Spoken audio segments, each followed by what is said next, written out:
Okay, so we have a new episode of Legends and Leaders, and it's great to have Susan Cummings here behind so many incredible games and now pioneering with the Petaverse Network project. Welcome. Thank you. Thanks for having me. Great. So, Susan, I'd love to be able to just start with just your background, right? Were you always into games as a kid? Was this just a passion you had and you knew you were going to do something with it in your life? How did this passion for games start? I've been in video games for 25 years now, pretty much since I got out of college. I had a job as a recruiter after uni, and this was in the mid 90s, and I had a new boss who told me I should specialize in multimedia, which was still a term back then. And so he threw a book at me, and it was mostly game companies. So I ended up talking to a lot of game companies, in my mid 20s, and got really excited about the industry. It was a young industry then. I was one of very few women, which is like very reminiscent now of Web3, so I'm no stranger to that. And I loved it. And my career has been a lot of good turns of fortune, and also me getting bored and wanting like new challenges. And so that's kind of how the progression went from there. I went from recruiting, doing business deals, to joining Take Two and helping and co-founding 2K Games, and running a publishing label, and then running my own company. So I've always been about kind of the next thing, like that pushes me a little bit further. Yeah, it definitely makes a lot of sense. And you can see that throughout your career. You've really been trying to embrace the next thing. You were super early on in AR, and now you've been really pioneering in Web3 and AR. So early on, right, you were involved in helping Rockstar begin. It was, I believe, through an introduction that you made. How did that happen? Like, how did Rockstar start? Yeah, I was involved with BMG going back to when I said I started doing business deals. I was an early agent in video game deals, and BMG Interactive is what Rockstar came out of essentially, and they hired my services to do distribution deals, license off some rights as they were looking to get out of the games business. And ultimately, Ryan Brandt was running Take Two at the time, was an old friend of mine, and long story short, he heard that they were going to sell the whole business. He asked me to make an introduction, and he ended up acquiring BMG Interactive, which is how Rockstar Games came to be.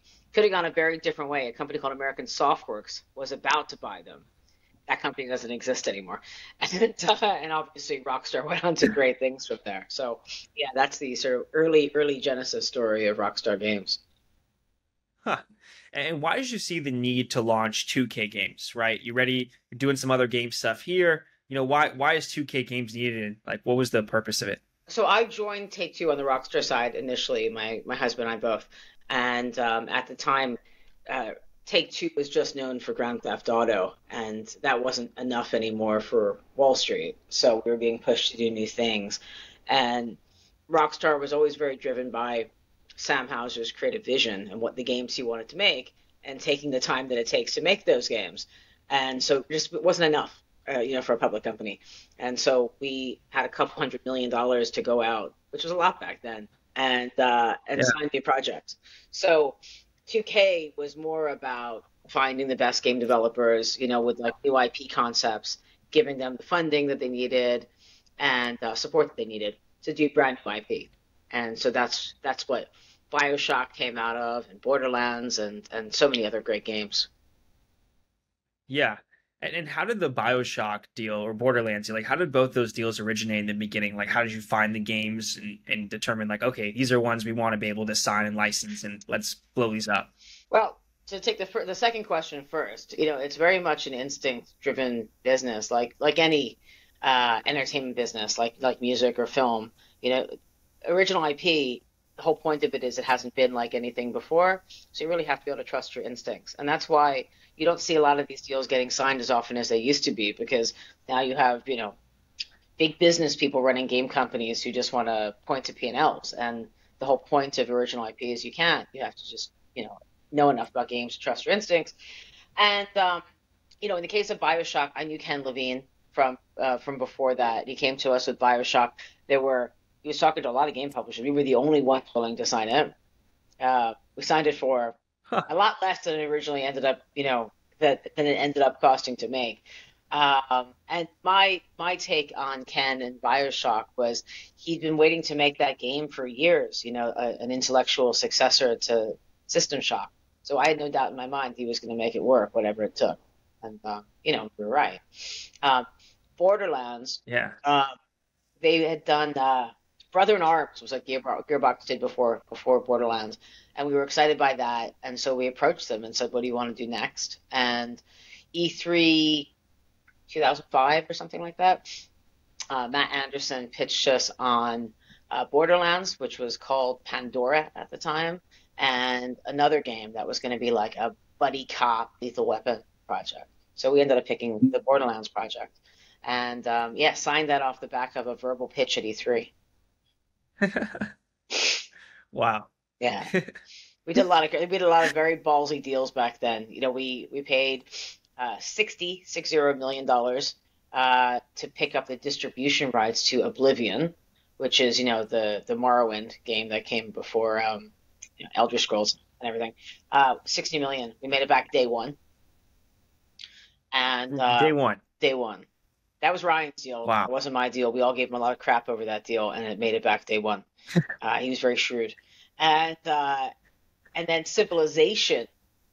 We bought the rights from Atari in sort of a fire sale, and there were a load of big game publishers in there with more money than us who were doing due diligence for months on Civ. We just met Firaxis the week before when they tipped us off that this was all going on. We gave them a $20 million check like a few days later, got Civilization, got them to throw in XCOM for free, and then we ultimately bought Firaxis. So yeah, these are like the genesis stories of 2K. I mean, the whole reason it's Yeah. called 2K is because of 2K Sports, and the backstory of 2K Sports is that Sega just couldn't make it work in the sports business. So we said that we would take over publishing their sports Hmm. titles, but we wanted to charge $20 instead of full price. And so that was the year that NFL 2K5 uh, sold 5 million copies, which was like unheard of for them before that. And then EA came in and took the NFL exclusive, so that was the end of Take-Two's football dreams. Oh But yeah. it was, we bought Visual Concepts and Kush and some other teams, and that was the sort of beginning keystone of 2K was around the sports. Yeah. And why do you think that today, 2K has become this big success when, so many of these other titles have really went to EA, but basketball specifically has been just it's been a 2K game. Better game, NFL 2K5, 2K was always a better sports game than Madden as well. But there's certain sports genres that are very hard to crack into. With Madden, people were used to the Madden control scheme, and there were all sorts of things like that just made people not want to try something new. But that year, GameStop said to people who bought Madden, "Do you want to spend another $20 and have the 2K game as well?" And it worked. They did. Why not pay another $20 and have a second game? But Huh. the basketball game, yeah, it was always a better game than EA's basketball game. It's contentious for me to say that 2K football was better than Madden football, but there are a lot of hardcore, you know, football fans who would agree with that. Hmm. Yeah, I think so. Um, so when basically you decide to leave 2K and you transition over to creating your own company essentially a little bit later, right? Tiny Rebel Games. Why did you decide to go and go that route? I'm sure you could have got another corporate job and or even build up a new label. Why go out on your own? There was another stint in between Ryan, who founded Take Two, and my husband and I, and a guy named Mark Ceremit, who was the other original founder of Take Two, tried to start another company, which we did start, called Zoo Games Green Screen. It changed names a couple times. And the problem was it was 2008. It was the last crisis. And, so, Yeah. we raised money. We published some stuff. We did some good things, but we couldn't raise the kind of money that we needed to try to launch what we had to get. And so the company went public in a reverse merger, and our son was born. So we took a little bit of time off, and then about 6 months later, decided to get back to it. Atari asked us to help out with as consultants on some game development. We realized we could make a business for a while out of being like hired guns to fix problems. And so we did that for a number of years for Atari, for Majesco, for Paramount, and others before deciding to get back to making our own things again. Uh-huh. And was that a great learning experience for you? Like, I'm sure you solved some pretty interesting problems and things you may not have encountered. Like, did it really help you grow a lot? It was. We learned a lot about licensed IP, which had never been our thing at Take-Two, other than the sports stuff. We were always very much about original IP. But I worked on all sorts of weird things that time. We worked on some Ghostbusters stuff, Project Runway, Star Trek. We did a War of the Worlds game that hardly anyone has played with Patrick Stewart, which was just the most incredible thing that I think we ever worked on. Uh, so we learned about that, and that led into us picking up the rights to Doctor Who, right around the 50th anniversary of Doctor Who. So this was our first mobile game. It was called Doctor Who Legacy, and it was a highly regarded puzzle RPG Hmm. where you get to play, and we supported this game for like 5 years. We did like 3 million installs of it, and people were not happy to see it Nice. go. Yeah, it was a lot of fun, and that was how we learned the mobile Yeah. space. Uh, and Kotaku called it the fairest version of free to play they'd ever seen, which I took great pride in because we weren't happy with what we were seeing in the early days of mobile, still aren't. Uh, and then around that time, we moved our business to Europe, to the UK, where we are now, and the Welsh government funded another Doctor Who game for us. And then the interesting thing that happened, which kind of set our path a very different way than we'd expected, was we were encouraged to bid for a multi-million-dollar pound AR grant, an immersive storytelling grant from the British government. Okay. So we bid for this. It was going to be a Doctor Who project. The BBC rug pulled us on Doctor Who, and it ended up being Oh, a no. Wallace and Gromit project. But we beat out a couple hundred teams to get to play in AR for a few years, which was, really important for us as a company. We learned so much from that time, and got on Apple's roadmap, radar, and Qualcomm and Meta and others, and so that was really great for us as a business.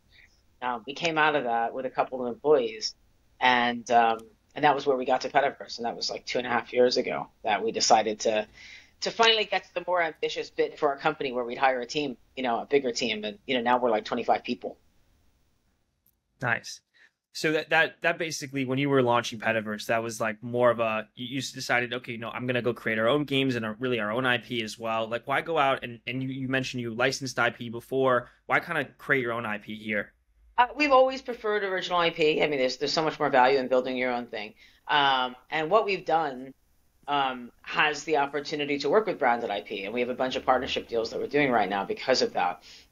We needed the core, and then we could go out and start working with brands again. Because look, user acquisition is so hard in games right now, especially in mobile.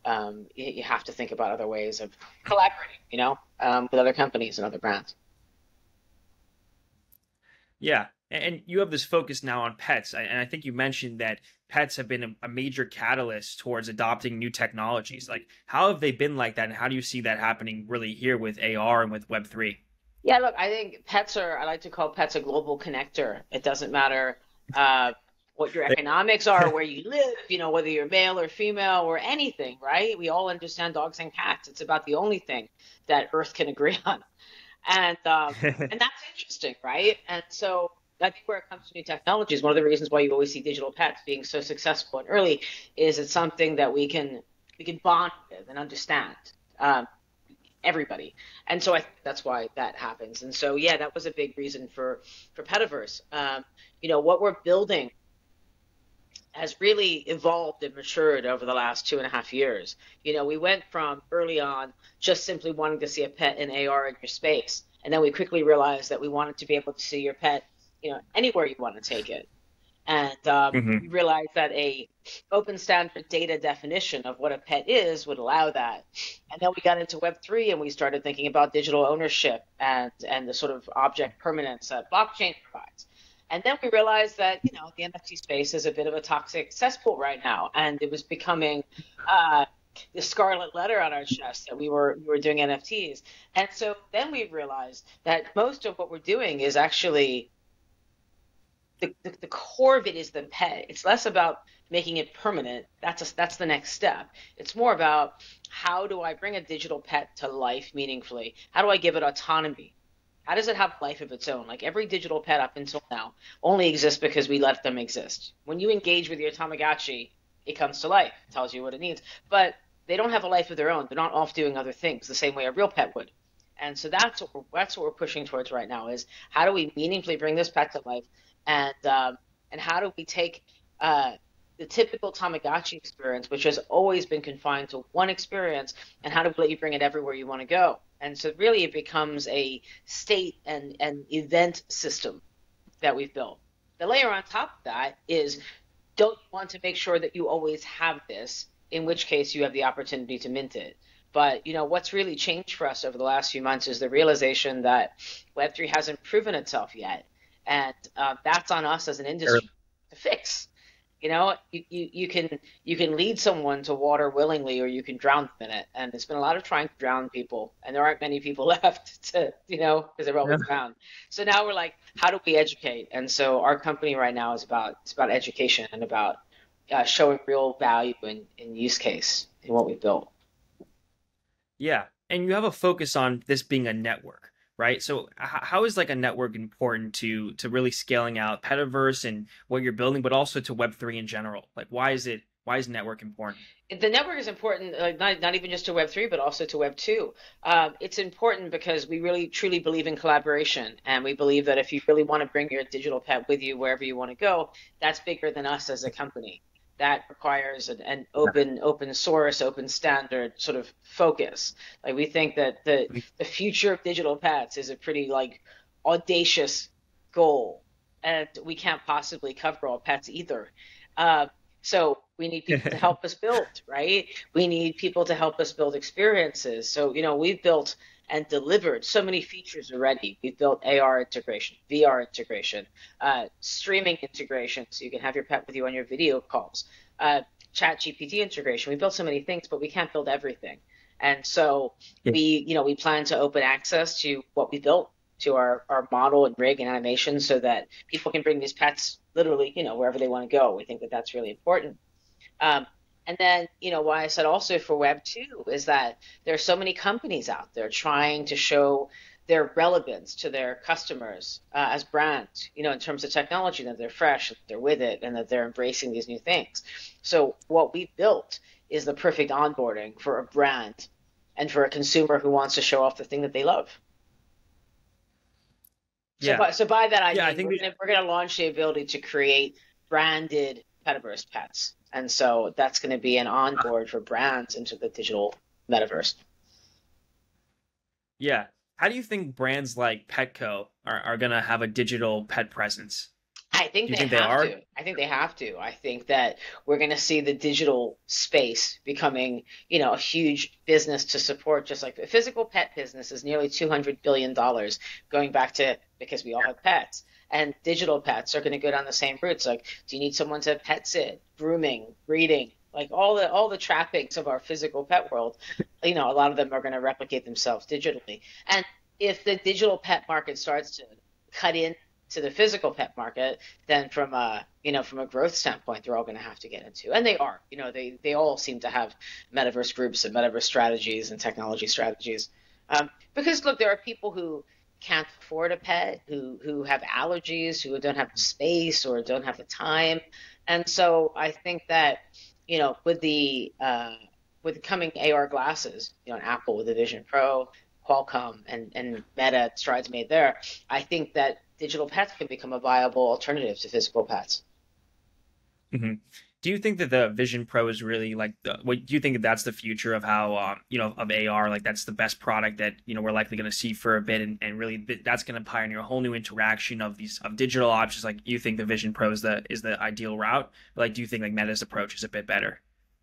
I think they're all steps in the right direction. I don't think we've seen anything yet from anybody close to what it's going to look like for us to see mass adoption. They're going to have to be more glasses and less, goggles than they are right now. Too big. Yeah, you're not going to want to wear that outdoors. You can't. So their indoor experience is still right now. I think that Apple showing off the Vision Pro it's the first one that looks stylish and cool, for indoor use only. I think it's gonna increase investment into AR and development in AR. It's a fire under all the other companies, innovating in AR glasses as well. And the same goes for Qualcomm. So Qualcomm's approach is creating a reference hardware that other companies like Lenovo and stuff can use to make AR glasses. And so they're doing great things as well. And then obviously Meta, and their upcoming glasses. So I think the three of them are going to keep kind of spurring each other on. And I think that that's all going to help accelerate it. But I don't think we're there yet. I don't think the average person can spend $3,500. I think that, I don't know, when it comes to Apple, no one really thinks about the price tag so much. So they can get away with it, but I think they're going to get away with it with a very rich clientele, which isn't going to, it's not going to be enough. We've absolutely planned to support it. Petaverse will be there at launch on Vision Pro. Yeah, But that's just doing I our think it's part to important. support it. That's not because I think that 5 million people are going to Yeah. have Vision Pros or anything. But they're doing their part to push us forward. We want to do our part to help and provide content for it. Yeah, definitely makes sense. You're one of the only people, Susan, like one of the few people that from the traditional gaming industry that really likes blockchain and thinks that blockchain for gaming makes a lot of sense as well. Why do you think you're one of those few people? I think we got into it for very different reasons than everybody else. When we set out to build Petaverse, we were not fans of play to earn and tokenomics. Still not. Still think it's not the point. Which isn't to say that there can't be a place for that going forward, but it was never where it should start. It's never what gamers wanted to hear. The notion that you can own your stuff and have it permanently be yours as an heirloom, I think is incredibly compelling. And so I still believe in it. I think, like going back to what I was saying before, there's more to blockchain than NFTs, and I think we need to get away from using the term NFT because I think it just scares people. I don't think it's a mass market term. Like you'd never hear Apple use it, right? They'd never talk about an NFT. Maybe they would talk about a collectible or something, but there's a reason for that. And when we talk about the internet, you don't talk about HTML. You talk about the experiences that you're having. And blockchain needs to be the same thing. We need to talk about immortalizing our stuff. We need to talk about digital archiving and heirlooms and so forth, and stop talking about NFTs. Like leave that to the crypto bros because it's just scaring the mass market away. But I remain as convinced as ever that blockchain is incredibly important, and especially to the game industry, to giving power to the consumer. Mhm. I agree. Where do you see Petaverse in the next couple of years? Like we've seen the previous cycles, we've seen some major companies being built like MoonPay and Alchemy that really weren't that present in 2017, but boomed when the recent boom has occurred. Hmm. Like there's gonna of course be another boom in Web3. The question Yeah. is when. Where do you see yourself being at when that happens in the next couple of years or so? We don't see ourselves as specifically a Web3 company anymore. We see ourselves as a autonomous digital pet company, and as a big fundamental step towards mass market adoption blockchain. So I see us continuing to pioneer that. I see us embracing Web2 traditional brands and games and helping them to feel good about like what blockchain can mean, but in a softer way, where we give the blockchain is supposed to be about power to the consumer. The ultimate power to the consumer is them deciding when they're ready to take that step.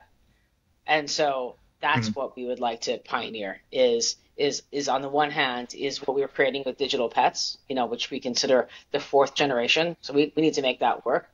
Uh, we want to bring brands into the metaverse in a sort of safe and respectable manner.